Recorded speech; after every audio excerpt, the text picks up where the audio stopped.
the history of the game, there's a lot of really good wide receivers. Right. But ball in the air, one-on-one coverage, Yeah. how many were better than Andre Johnson? I'm always say I'm the best, man. That's just something you pride yourself on, man. When the ball was in the air, that you was going to go up and get it. Playing some of these back, anything stand out to you? I mean, that play right there, I can tell you exactly about that play. Comes to the line of scrimmage indicating he wants to spike it. I remember Case coming up to the line, and it was like time was running out, and he was like, I'm going to spike it. But we had a signal where we would tap our helmet. Like if we got man coverage, we would tap our helmet. And, Case was a risk taker. I didn't think he saw me, but I was just like, I'm going to still run the route. And he threw it up, and I was just like, just go get it. Wants to spike it. Nope. He's going to throw a fade for Johnson, and he makes the catch. Touchdown. The one against Peanut Tillman, just the same. It was just a fade ball. Peanut was great. Like, he was very good at, like, stripping guys. Stands in, throws behind Chris Johnson. Ball is up. Tillman poked it out. It's still rolling. He was known for. Every time you get the ball, you running. He always was trying to protect it so much against him because he could always find a way to punch the ball out. And when that ball was in the air, I was just like, there's no way I can let him take this ball away from me because I know I'm going to hear it when I get to the sideline. Ain't no single man coverage, Charles Tillman or anybody else that's going to deny Andre Johnson one-on-one. Yeah. We can't talk about jump balls without this one. 4th and 10, on the road, gotta have it. Walk me through that one. So before this happened, I'll give you the whole layout of it. Before this happened, I think it was like a 4th and 1 or 2, and Redskins had the ball, and they threw a deep post to Joey Galloway, and Donovan McNabb overthrew him. And Incomplete. He overthrew Joey Galloway. I was like, oh, they gave us a chance. And now Houston facing a 4th down. We get into a situation where we come into a 4th and long, and we call a play. And when we call a play, I know I had a double move, but when the defense lined up, I was just like, this is not a good play. This is not. It's not the ideal for this coverage. So as you see, when I came off the line, I didn't even really run the double move. I just went in a little bit because I knew the safety was back there. So I was just like, let me just run in and, to see if the DB would bite on it. But I knew I had to get up on the safety. So as you see, when I'm looking back for the ball, I didn't think he was going to throw it to me because the safety was over the top. But when I got back there and I started to backpedal because I saw the ball coming. I saw that he was, getting ready to throw the ball to me. So I knew that he was back there. The only thing I could do was go up and, grab it like a rebound. So that's why you see me backpedal, and I knew he couldn't out-jump me. So Yeah, watching it back on some of the closer footage, the guy had no chance. It wasn't even. Yeah, I knew he couldn't out-jump me, so I just was going to go up for it like a rebound. I know you weren't much of a trash talker, and obviously even in that moment you kind of just hyped yourself up, but what was that feeling like to force overtime? You guys ultimately ended up winning that game. So that's actually Philip Buchanan. That's my college teammate. Me and him came into college together. So I had three other college teammates that I played with in college that were on that team.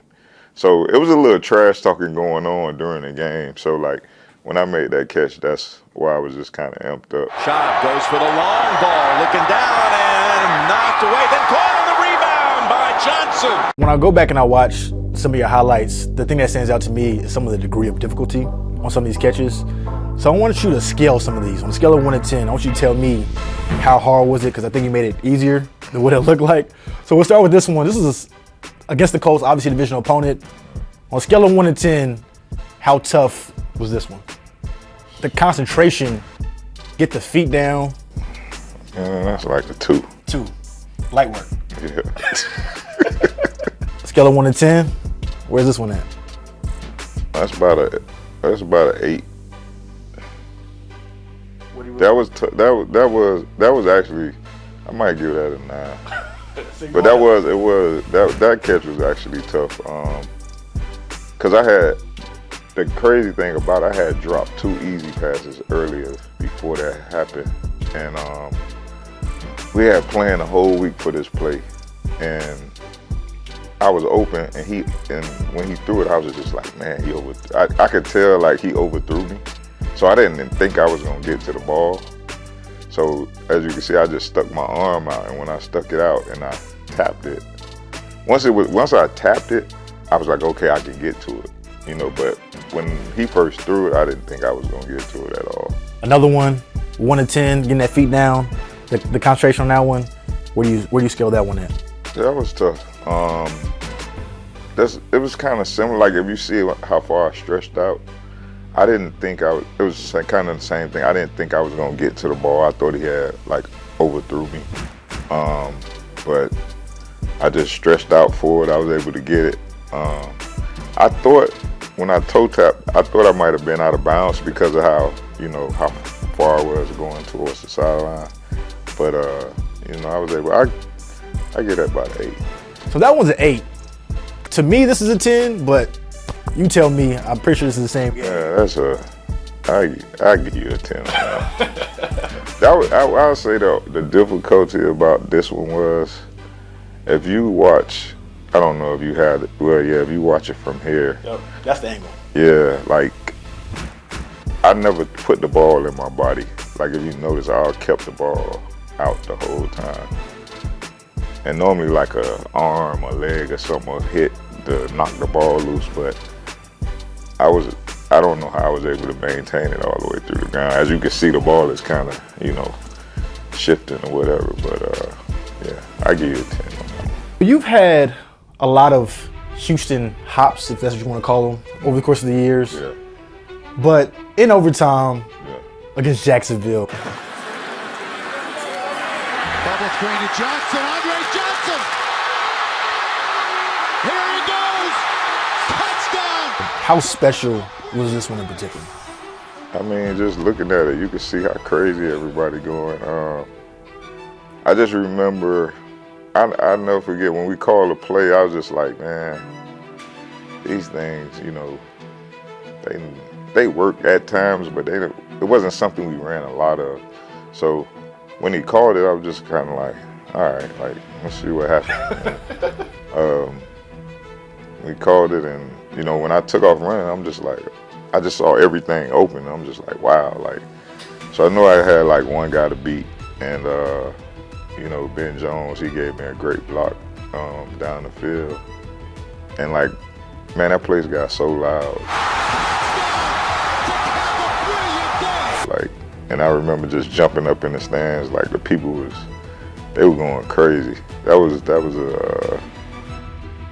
exciting, man. That was a great feeling, especially to close the game out like that. Is there one, when you look back on your career, your favorite play that you have in a Texans uniform? I always tell people there's probably 2 plays. The play against Arizona. Schaub to throw. Pressure coming. Schaub unloads and complete to Johnson. Andre Johnson. Touchdown. I just remember play being called, running across the middle.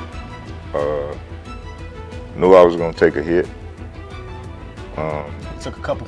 Yeah, so I thought the guy who I hit first, I thought he was going to, if you see when I catch the ball, like I kind of braced myself, like I put both of my feet in the ground because I knew I was gonna like take a hit. And when he like when I braced myself and I felt him like fly off me, I just kind of like, I know I know this just didn't happen. So I kind of looked forward. That's crazy. That's actually my college teammate I ran over right there. Handoff for Ward on 3rd and 8. And Ward leaning forward. Flags come down. Oh, there's punching now. Yeah, Finnegan and Andre Johnson going after it. What's something that people don't know about what happened leading up to one of the most iconic moments, not just in your career, but we're talking about in the history of the game? People think that's just something that just happened out of the blue. That had been going on for probably about like 3 or 4 years. he had been asking for it though, because even his teammates knew. You know, his teammate even admitted in that, you know, that he karate chopped me under the pile. You know, tried to hit me in my throat one time. So it was little stuff he did. He did it. It wasn't just me. It was other guys that he played against that he did stuff to too. So I just wasn't the person who tolerated it. Most people know you as being kind of a chill guy. When you get back to the locker room with your teammates, and Andy won the game, what was it? Do you remember that conversation or what your guys were saying to you at the time? Nobody really said much about it because they knew he was an asshole. So that's the crazy thing. Like after the game, nobody really even. I mean, they knew somebody was gonna do it to him sooner or later. So nobody really cared. The funniest thing was, me and Vontae Leach, we went to the Rockets game that night. Same night. Same night, and I walked in and gave me a standing ovation. Fans getting into this one, Bill. Well, they are because the big board just put up Andre Johnson. They went nuts when they put his picture out. Not only did the Texans win today, great win, but Andre even won the battle and the war. Yeah. That was the funny thing. So I'll probably say they enjoyed it more than anything. But as far as the teammates, like we didn't. I mean, it was what it was. So I was told that, I had heard that other receivers paid your fine. Is there any truth to that? That this was a league-wide thing and others donated to? I don't know how that fine got paid. That's all I'll say.